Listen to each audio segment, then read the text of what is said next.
Hey everyone, chapter बहुत अच्छे से पढ़ लिया आपने। Chapter 1 reproduction in organisms. तो सिंस आपने बहुत अच्छे से पढ़ लिया है तो थोड़ा सा CUET 2022 के लिए देखते हैं इंपॉर्टेंट क्वेश्चंस ऐसे क्या हो सकते हैं। थोड़ा सा प्रैक्टिस करते हैं, मेरे साथ प्रैक्टिस करो और खुद को भी टेस्ट करो कि आप कितने तैयार हो अपने इस CUET के लिए। ठीक है, तो स्टार्ट करते हैं। कुछ प्रैक्टिस क्वेश्चंस देखते हैं। आप खुद को जज करो, मुझे जज मत करना प्लीज। हाँ, okay, just joking. So this is the first question. This is, ये आपको पूछ रहा है choose the correct statement from amongst the following। ठीक है, तो आपको नीचे से करेक्ट स्टेटमेंट चूज करना है कि कौन सा सही है। तो ऐसे क्वेश्चंस भी आ सकते हैं।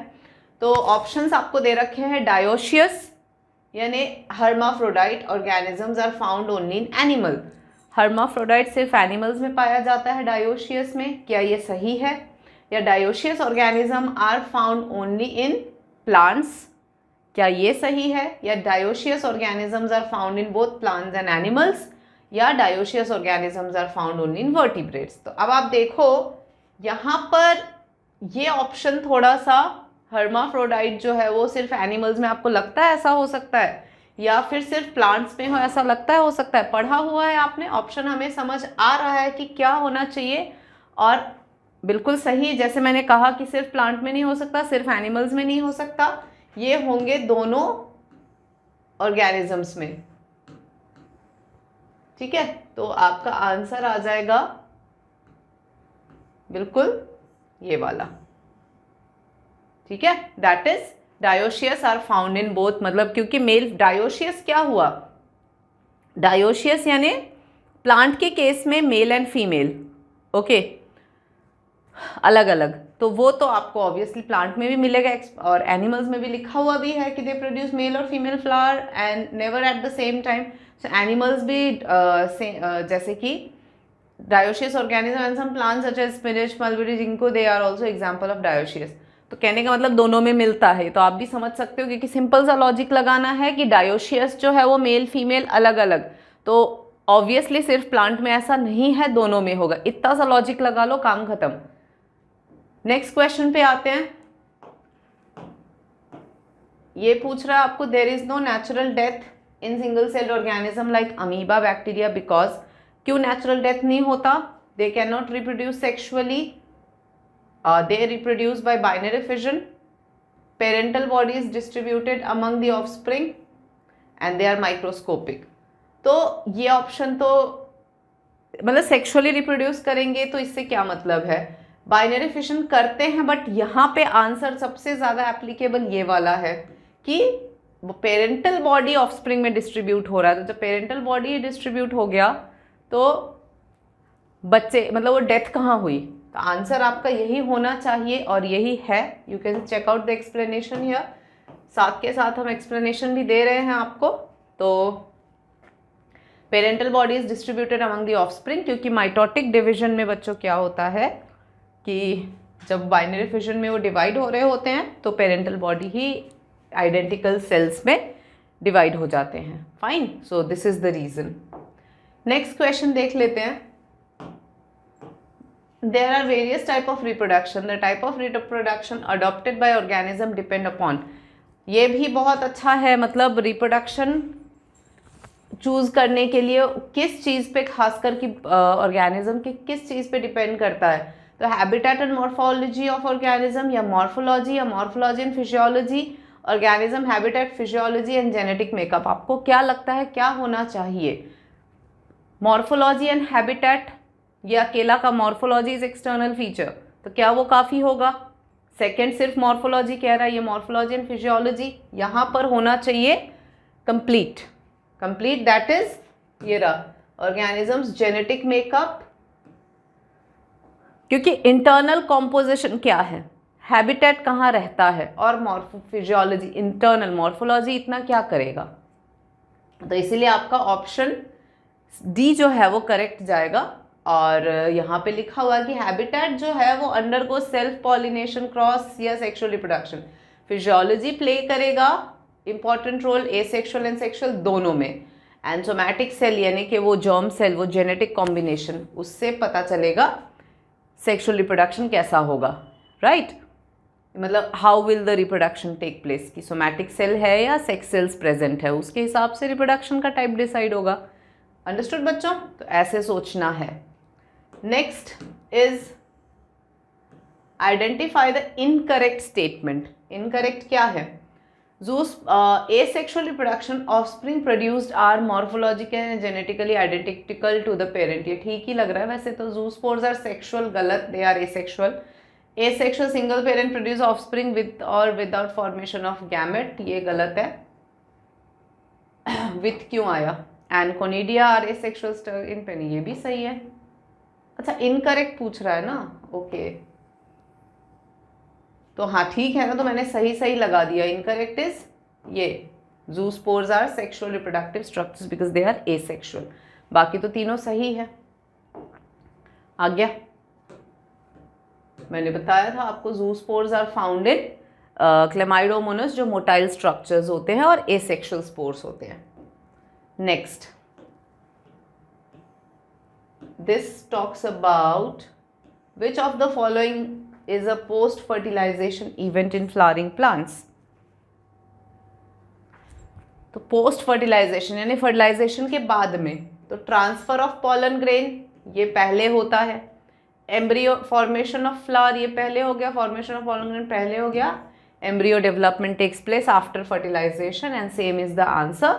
तो इसकी तो एक्सप्लेनेशन आपको समझ में आ ही रहा होगा कि एम्ब्रियो डेवलपमेंट होगा क्योंकि ये फर्टिलाइजेशन के बाद zygote and zygote further undergoes embryo development, तो ये पोस्ट फर्टिलाइजेशन इवेंट है।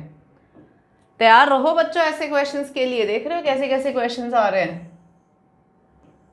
Now the number of chromosomes in the shoot tip cells of maize, shoot tip में 20 है, तो number of chromosome in the microspore mother cell, shoot tip diploid part हो गया, microspore mother cell भी diploid part हो गया, तो number of chromosome क्या होंगे? सेम ही होना चाहिए ना 20, क्योंकि हाफ होता माइक्रोस्पोर मदर सेल है, तो ये भी डिप्लॉइड है, क्योंकि माइक्रोस्पोर हैप्लॉइड होगा तो हाफ होगा। ऐसे क्वेश्चंस में बहुत ध्यान से आपको करना है। तो 20 होना चाहिए, 10, 40, 15 नहीं बैठेगा। सो आंसर इज 20 सी, क्योंकि मैंने कहा शूट टिप एक डिप्लॉइड पार्ट है, माइक्रोस्पोर मदर सेल वो भी डिप्लॉइड पार्ट है, माइक्रोस्पोर हैप्लॉइड होगा तो उसमें हाफ आएगा। और ऐसा तो हो ही नहीं सकता कि बेसिक क्रोमोसोम 20 है तो डबल हो रहा है, नो ऐसा नहीं होगा। सो this is done. Now vegetative propagation in pistia occurs by, vegetative propagation किससे होता है? स्टोलॉन से हो रहा है पिस्टिया में, ये ऑफसेट की रनर की सकर। देखो स्टोलॉन जो है वो नहीं हो सकता, ऑफसेट जो है ऑफसेट जो है वो वाटर हायासिंथ या पिस्टिया दोनों में मिलता है, रनर ग्रास में होता है, सकर मिंट में होता है। तो आंसर सीधा सीधा हमें समझ आ रहा है, ये ऑफसेट होना चाहिए। ठीक है, तो एक्सप्लेनेशन ऑल्सो हैज ऑफसेट, और किस किस में क्या होता है वो मैंने आपको ऑलरेडी बता दिया। तो vegetative propagation pistia occurs by offset, जहाँ पे long internode long runner grows horizontally in the soil surface and gives rise to new plant।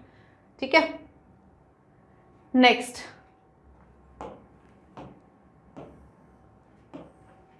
which one of the following processes results in the formation of clone of bacteria। तो clone में क्या होगा? तो clone में देखो transformation तो दूसरे का डीएनए लेने का प्रोसेस है, ट्रांसडक्शन भी जब वायरस अपने डीएनए बैक्टीरिया में डालते हैं उसको बोलते हैं, तो ये नहीं होगा, ये नहीं होगा।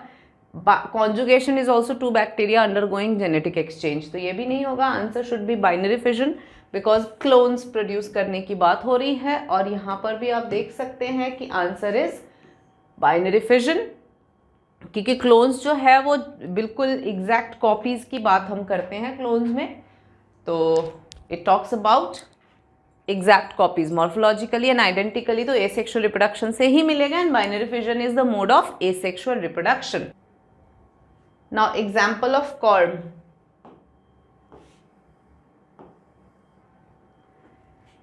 कॉर्म सिंपल सा आंसर है कोलोकेशिया, बिकॉज जिंजर राइजोम का होगा, onion is bulb, potato is tuber. तो आंसर सीधा सीधा कोलोकेशिया है एंड वही आंसर आपको यहाँ पर मेंशन है।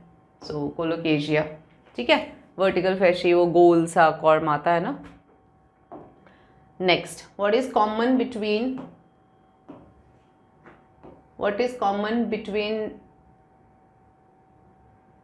वेजिटेटिव रिप्रोडक्शन होना चाहिए वैसे बेटा, ये इसको हम कर लेते हैं। So vegetative reproduction and apomixis, तो both are applicable to dicot plants, no. Both bypass the flowering phase, both occur round the year, both, ये वाला होगा कि both produces progeny identical because vegetative propagation भी एसेक्सुअल मोड है और apomixis भी asexual mode of reproduction है। तो answer should be both produces progeny identical to the parents. तो वही है कि vegetative, this is again vegetative reproduction and apomixis both identical because दोनों एसेक्सुअल मोड है।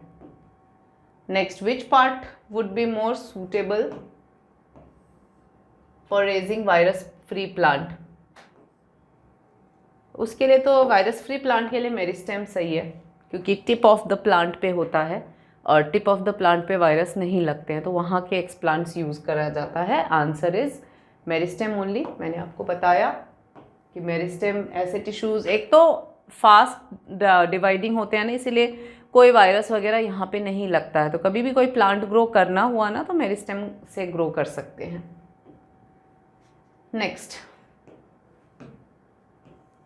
Which of the following is common multicellular fungi, filamentous algae and protonema of mosses? Common to multicellular, filamentous and protonema, इन सब में it should be, देखो diplontic life cycle तो होगा नहीं because they are algae haploid है। Plant kingdom ठीक है, they are the members of fungi नहीं है तो इसलिए ये भी नहीं हो सकता। मोड ऑफ न्यूट्रिशन भी नहीं बैठेगा बिकॉज फंगी हीट्रोट्रॉपिक है, तो मल्टीप्लिकेशन बाय फ्रैगमेंटेशन ये बैठना चाहिए एंड आंसर इज सेम क्योंकि मैंने आपको कहा कि प्लांट एल्गी जो है वो डिप्लॉन्टिक मतलब हैप्लॉन्टिक होता है एंड किंगडम प्लांट में फंगी नहीं होता है।